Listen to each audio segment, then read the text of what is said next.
It's a beautiful day in this neighborhood, a beautiful day for our neighbor. Would you be mine? Could you be mine? It's a neighborly day in this beauty woods, a neighborly day for our beauty. Would you be mine? Could you be mine? I have always wanted to have a neighbor just like you. I've always wanted to live in this neighborhood with you, so let's make the most of this beautiful day. Since we're together, we might as well say, would you be mine? Could you be mine? Won't you be my neighbor? Won't you please? Won't you please? Please won't you be my neighbor? Hello, television neighbors. Welcome back to this television neighborhood. Look what I brought for you today. This scene selection of Tomb Raider, the Enrique Iglesias song booklet, and the Taxi movie scene selection movie booklet. Now, before I go visit Professor Herbert Curry at our neighborhood alligator swamp, I have a song for you. It's you I like. It's not the things you wear. It's not the way you do your hair. But you I like. It's the way you are right now. The way down deep inside you. Not the things that hide you. Not your fancy animals. They're just beside you. But you, I like every part of you, your skin, your eyes, your feelings, whether old or new. I hope that you remember, even when you're feeling blue, that it's you I like, it's you yourself, it's you I like. Well, now I think it's time we visit my dear friend, Professor Herbert Curry at our neighborhood alligator swamp right now. So, come along with me and we can go visit Professor Herbert Curry at our neighborhood alligator swamp. Come along. Professor Herbert Curry. Victor George Sprinkle. Good to see you here at the old alligator swamp. How are you, Professor Curry? Oh, we want to shake hands again. I'm just fine. How are you? Good. I'd like to introduce you to my television friend. This is Professor Herbert Timothy Curry. HTC. Hello there, television friend. How are you this morning? Welcome to the swamp. So, Professor Curry. Yes? When did you start being so interested in alligators? Oh, when I was 4 years old, an alligator chomped off the foot of my great aunt Hilda. Hilda. Yeah, and I went and visited her in the hospital. You know, she just has a stump where her foot used to be. And I said, "What happened, Aunt Hilda?" And she said, "One of those swamp alligators got me." And that's when I decided I'd better find out about swamp alligators. And so I started studying about them when I was 4 years old. And you became interested in these sea creatures from the time you were about 3.5 years old. Well, number one, alligators are not sea creatures. There are some crocodiles that go into the ocean, but not the alligators. And no, I was not 3.5. As I told you, I was 4. Before my Aunt Hilda lost her foot, I didn't know beans about alligators. I started studying when I was 4. But then you became interested in other sea animals besides alligators, Professor Curry. Yeah, after age 4, yeah. Before age 4, all I was interested in was eating and playing with my toys. That was it. Then I started studying alligators. And when I started studying alligators, that just kind of released the trap of my mind and opened the door. It was like the alligator key. And next thing you knew, I was interested in just about everything. And yeah, I started studying sea creatures then. That's how I know about sea crocodiles. Now, tell me, Professor Curry. Yes. I heard from Mr. McFeely. You used to take a nature tour with him in a swamp boat when you were about 8.5 years old with Mr. David McFeely. Is that true? Well, yeah, I guess I was about 8.5 years old on that first boat, that swamp boat, you know, with the big fan on the back and scoot along on the surface. You know, David had a swamp boat, and he invited my father and me to join him on an adventure. Yeah, I was about 8.5, yeah. I have just one more question, Professor Curry, before I have to return back to my television home. Okay. I suppose when children grew up to become better professors, they help use their mind and their intelligence to think about smarter questions and build their brains to ask you some intelligent questions about the lifestyle of these alligators. Is that true? Well, Victor George Sprinkle, that was a profound question. But you're absolutely right. You know, the main purpose of college education is to get the college students to use their brains, to engage in critical thinking, not just to kind of absorb what's going on around them and ignoring all the causes of it and whatnot, but to ask themselves why. And so then, if I'm doing my job right, they ask me good why questions. So yes, you're absolutely right.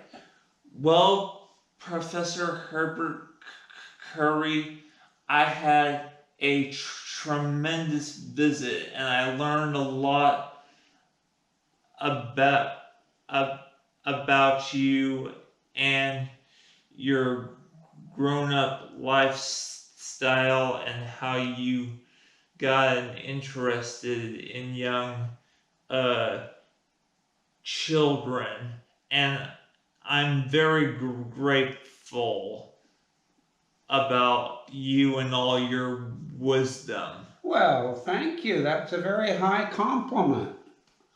I appreciate that, especially coming from you. You're one of my heroes, you know.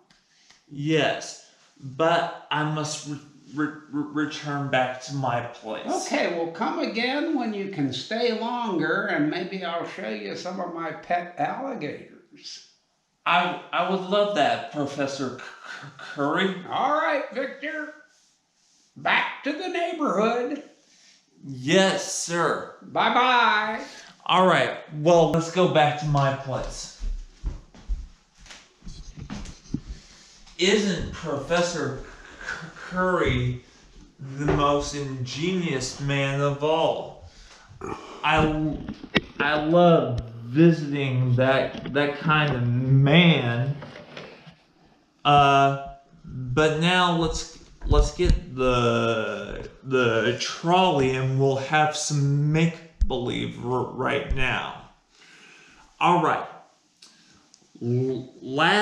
Last time in the neighborhood of make believe, we were pretending that Mr. McFeely was showing King Friday, XDL, Prince Tuesday, and Queen Sarah a lesson on how to eat alligator bites. Let's pretend that they're still getting prepared on the lesson on how to eat the most alligator bites in a half of a make-believe second. But let's also pretend that Queen Sarah is doing her best to make sure that her husband, King Friday, doesn't get too seasick from eating the most alligator bites, and that we could even be thinking about how Mr. McFeely could be eating the most unusual alligator bites himself. So let's make believe some more about that now, as the trolley goes in front of the castle in the neighborhood of make-believe. Are you ready to go, trolley? All right.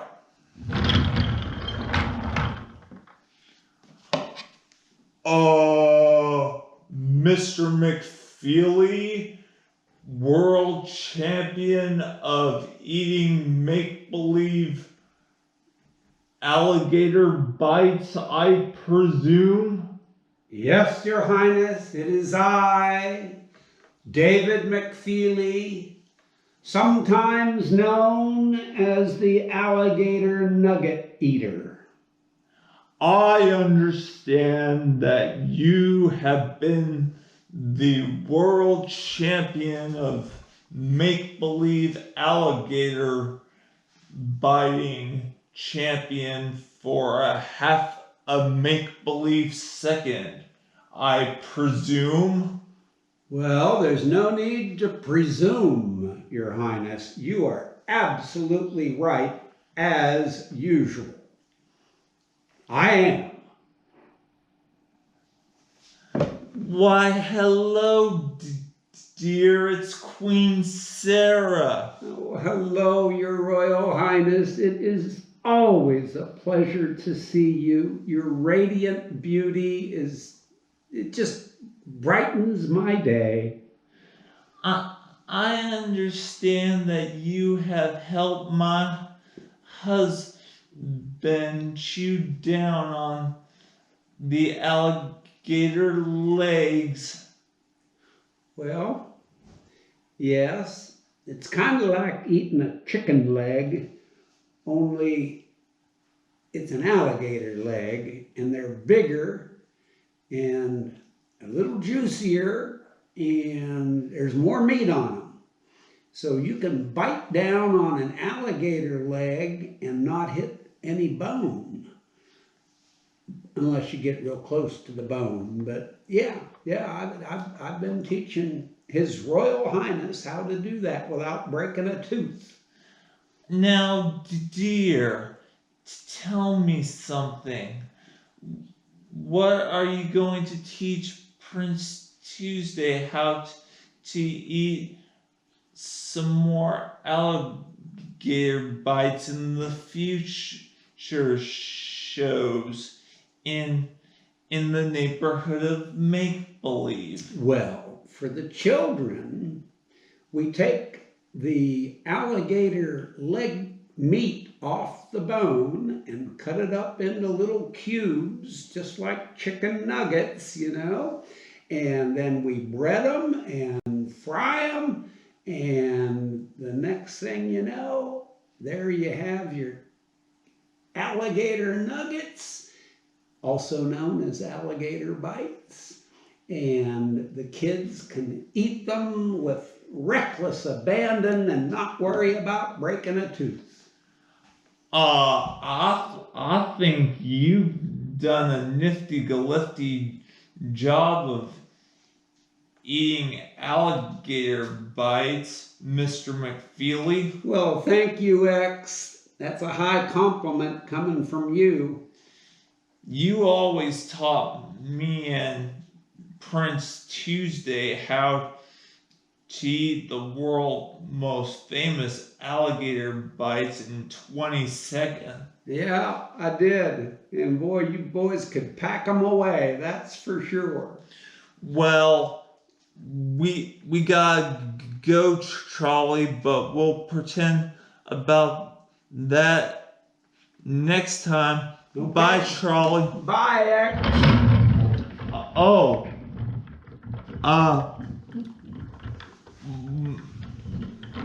Mr. McFeely would like to share with us a quick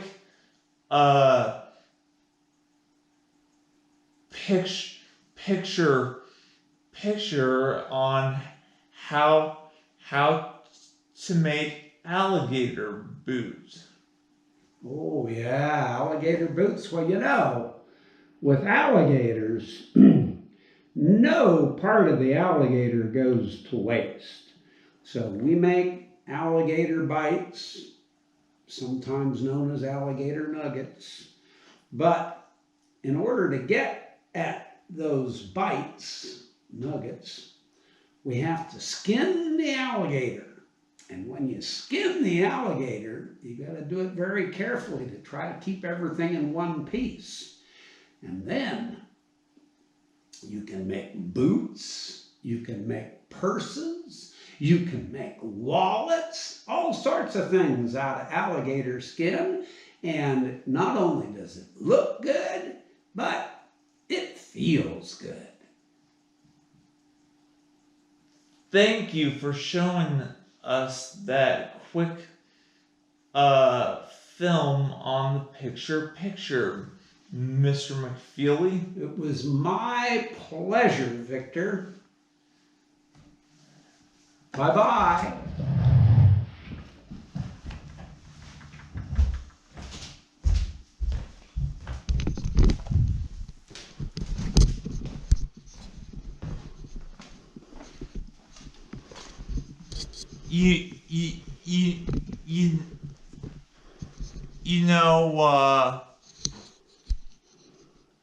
Raising alligators keep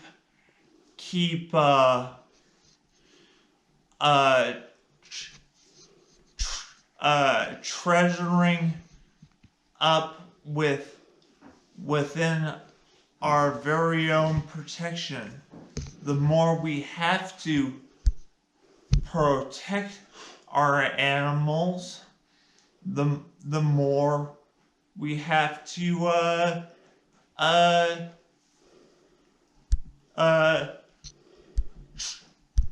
treasure. It's such a good feeling to know you're alive. It's such a happy feeling. You're growing inside, and when you wake up ready to say, I think I'll make a snappy new day. It's such a good feeling, a very good feeling.